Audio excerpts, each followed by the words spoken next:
welcome to my 36th week pregnancy update. Another week has flown by. Honestly, I feel like, especially since I hit 30 weeks, these last weeks have gone so quickly. It's ridiculous. This week has been a crazy week. There's loads to talk about, and so I'm going to dive straight into it. Don't forget to give this video a thumbs up if you love pregnancy updates, and don't forget to subscribe down below because you'll be meeting my baby girl very soon. So without further ado, let's get into my 36-week symptoms and bump shot. So the most exciting thing that I'm going to start off with this week is that I've had increasing pressure down below, and I have felt like that might have meant that her head is engaged or engaging or in the process, because I've definitely felt a lot more pressure. Like, this week has felt so different to any other previous week. It just feels so like my body is changing and that this process is beginning to get ready for birth, and it's the first time that I've actually properly felt like this could happen potentially at any time, which is really weird. I also noted as well that I had that like lightning feeling, which is a combination between having a lot more space at the top, so like your lungs aren't as cut off and you have a little bit more room above baby, because at the top now, like, she's definitely dropped a little, so she's allowed more space for like my organs to function, but with that means that she's dropped a little bit more into my pelvis, and so there's increasing pressure down there, and also feels like she likes to basically punch my vagina as much as possible. So that's not been as fun, but it's also very exciting to know that this could be the beginning of the end, and that she could potentially come at any time, because as soon as this process begins, for some people it happens really quickly, and for others it's quite a slow process until they're 40 weeks, 41 weeks, 42 weeks. So that's been really exciting, but it definitely feels like the bowling ball that I was carrying in my stomach has now lowered, and I'm carrying it basically between the top of my legs. So it's weird, but I definitely noticed that change. I just woke up one day and I just could feel that something was different. So my weeks of pregnancy turn over every Thursday, and on the Friday at work I had what felt like severe period pains, and I was actually sat at work a little bit worried, and I began to have very mild Braxton Hicks contractions, and that just felt like a tightening of my stomach, not so much in the dramatic contractions way that you might expect, but coinciding with period pains. It just felt like everything was beginning to shift a little bit, and it wasn't intense or anything, but again, it was a sensation I've never really had before. Even pre-pregnancy, I never really had period pains that much. So to have that, I was just thinking, oh my god, please don't let something happen. And obviously I was just worried that something might happen when I was at work, and you suddenly start thinking of all these worst case scenarios. But it prompted me and Rich to come up with a plan. Should I go into labour at work? Because I just felt so weird, and I just felt like they came all of a sudden, so if it continued to get more intense, then who knows what could happen. But thankfully they've not got any worse. That was the worst day, and then throughout work I've kind of been fine. I've had tingles and stuff, but nothing that's warranted too much of a worry. I have a hot water bottle at work that I might apply in various places to help relieve the pressure.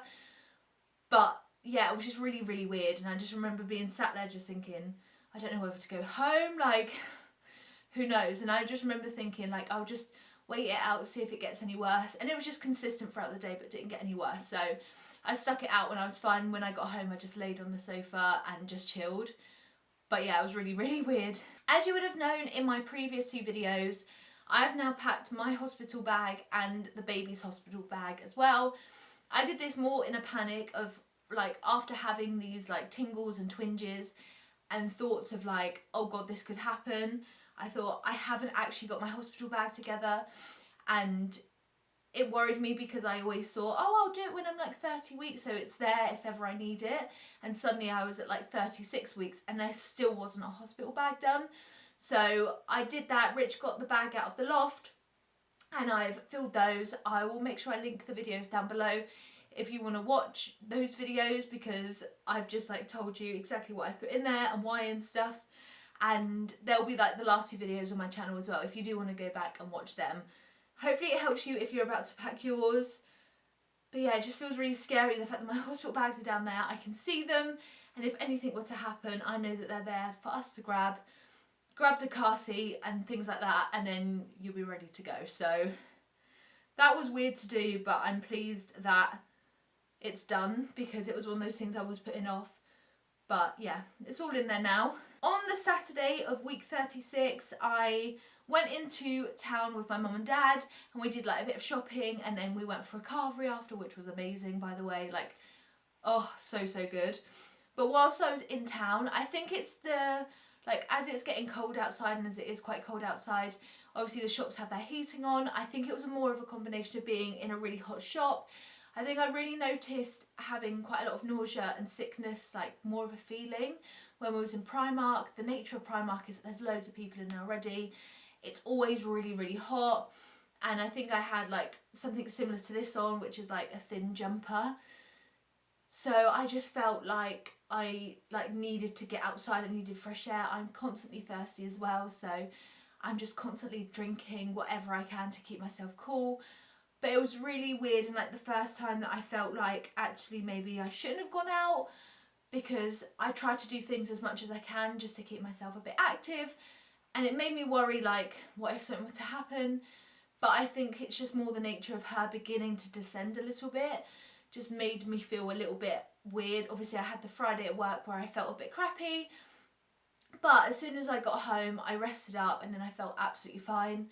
So it's just one of those things, I think, that it probably didn't help with being in a really hot shop, but I felt fine afterwards. It didn't mean anything, but it is also really important to know if you need to go outside, get some fresh air, sit down, please do, because I know that if I hadn't have done that, I probably would have fainted. So you just have to be really careful.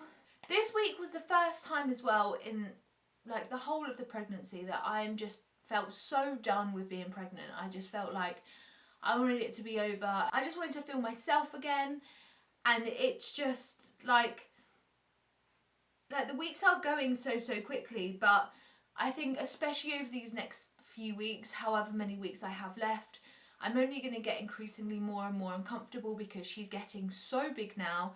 She's continuing to put on ½ a pound a week, so that just means that you are just continually expanding, and so the pains or the feelings or whatever you might be experiencing are only going to get more intense as she gets bigger, as she's beginning to drop. I've definitely noticed that that's taken a bit more of a toll on how far I'll walk. So if I go and visit my mum and dad now, even though they live in the same town, before I would walk down to them and walk back up because I liked the walk, whereas now I drive down because I just think I would hate to be like halfway up and just like hate myself for it. So even though I'll go to see my mum and dad and we'll go for a walk, my house is at the top of the town and they live like towards the bottom, and it's a very hill-based town, and it's just one of those things that I would just rather drive just to be more comfortable. So that's definitely a change that's happened this week, because I wanted to avoid driving as much as I could, but I just don't want to push myself too much, especially when she is so big. When I had all of these pains and twinges, and there was a night as well when Rich was at work that I was having like Braxton Hicks contractions, I was thinking, what if something were to happen now? I really felt like I wouldn't be able to see the end of when I plan to finish work.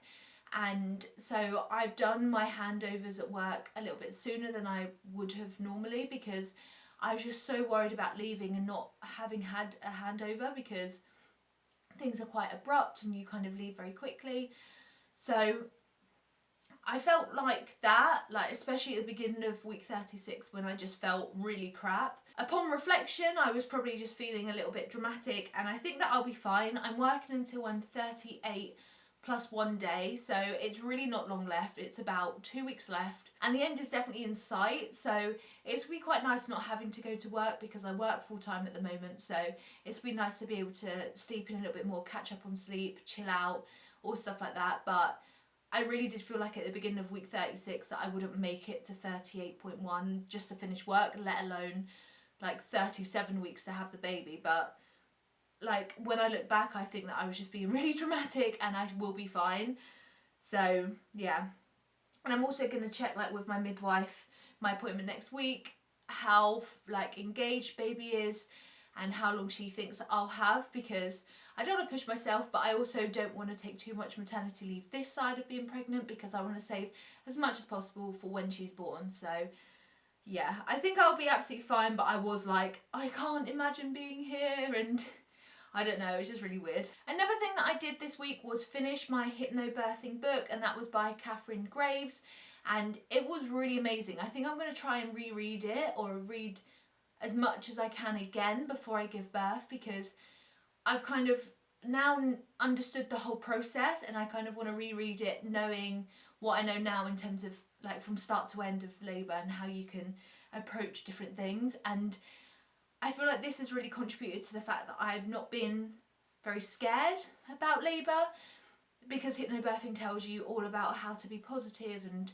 confident and how to breathe through things and stuff like that, that whilst it sounds really simple, and I feel like some people might find it slightly patronising because it's a very much like you can do it attitude, but I think it's so important to have that.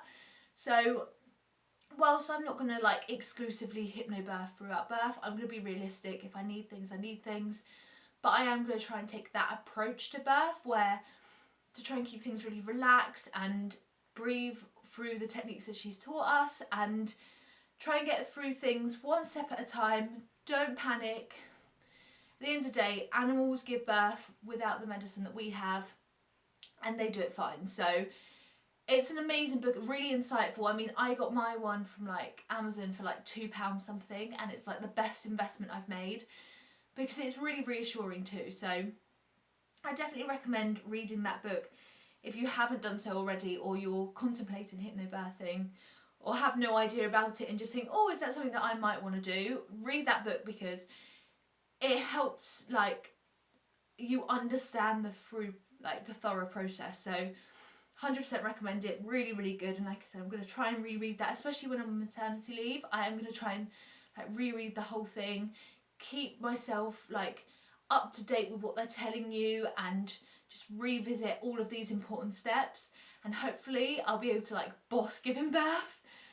It makes you think that, which I think is better, because it's really easy to watch like One Born Every Minute and just be petrified, and all different programmes like that. Like they make it to be drama filled to make good TV, but I think for me that's had more of an adverse effect, because whilst I thought I watched these programmes to fill myself with like knowledge of the process, in fact they make me just feel more worried, because I think they show more negative outcomes than positives. So reading this book was just really reassuring and just really different to anything else I've watched. So definitely read it. I also had my first health visitor appointment this week. I told you this week was like the busiest week ever. So on the Wednesday where I was 36 weeks and 5 days, the health visitor came over. Rich cleaned the house, and we didn't know what she was going to come over for. And she didn't really look at the house, like not at all. Like we just went into the living room to talk. She gave us the red book, which is something that you need to take to the hospital with you, and it's like a diary almost of like vaccinations and all things like that you keep a log of, and you keep that like throughout their life. So we have that now for her, which is really weird. And yeah, she just came over, like asked us questions. Some things came across slightly patronising, just like the way that she asks certain things, but then they have to tick boxes and they have to know that they've spoken to you about this or that or this. So you kind of have to take everything with a pinch of salt. Obviously being first time parents is that she I don't know, some of the questions they ask are just very like blunt and a bit like, yeah, whatever. But you obviously just have to answer them truthfully.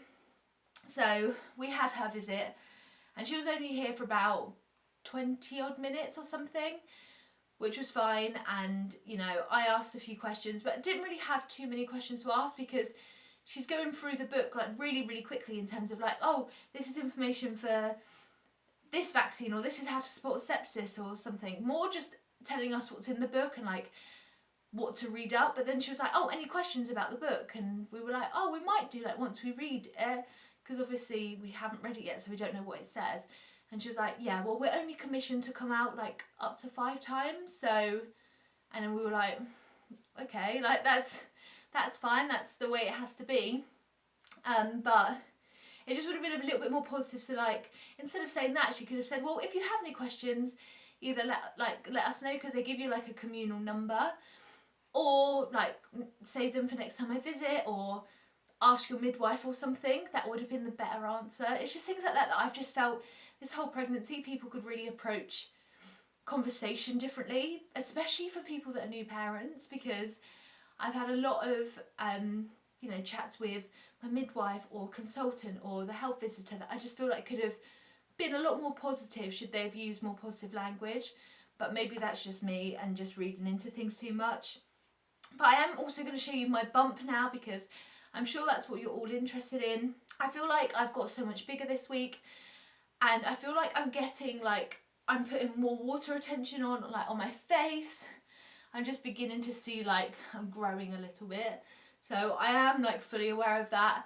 I don't feel like I've put on too much weight anywhere else. Like, I'm quite lucky in that sense, but I still feel like if I've eaten a lot, I show it a lot more. And with what we're drinking so much like water and stuff, I feel like I am beginning to like have a lot more water retention in my face. So yeah, I am looking forward to not being pregnant and being able to like feel like myself again.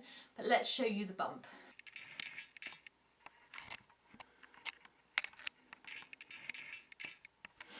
Ignore those steps that are there. So this is my 36-week bump with clothes on. As you can probably tell, I'm just getting so big. So big. And I feel like she has definitely dropped. I don't feel like you can see it too well today, but pressure up here, like there's nothing here, which is quite nice. I'm not getting a leg in the ribs anymore. And from the other side too. It's just so big. And then without clothes on, ignore my pyjama bottoms as well. That's it from the side. Just so huge, it's crazy that your body can do this. And from the front, you might be able to tell, but I feel like my stretch marks have grown up here. I got away with it for so long, but they have just grown up there, and I can see like faint ones even up to here. Even though I've spent so much money on stretch mark products and stuff, I just don't feel like it's penetrated the like bottom layer of the skin where stretch marks do appear. But I'm not too bothered. And then on the side as well, you can see that the stretch marks here have increased. That one looks really like prominent, but these all have just grown. And on this side, less dramatic, but you've got that one, you've got that little one, and that one. Yeah, that is my 36-week bump. Also still have that faint line that runs down too. But yeah, be interesting to see how much more I grow until she pops.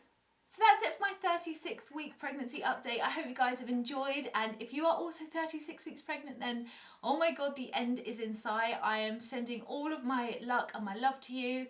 I hope that everything is going well. Let me know down below how it's going, and let me know how like far along you are as well, because it's such an exciting journey, but one that is going to be over really quickly for me, like really soon. So I'm obviously going to keep you guys updated throughout the whole process, and I hope you guys have enjoyed this video, and I'll see you in my next one.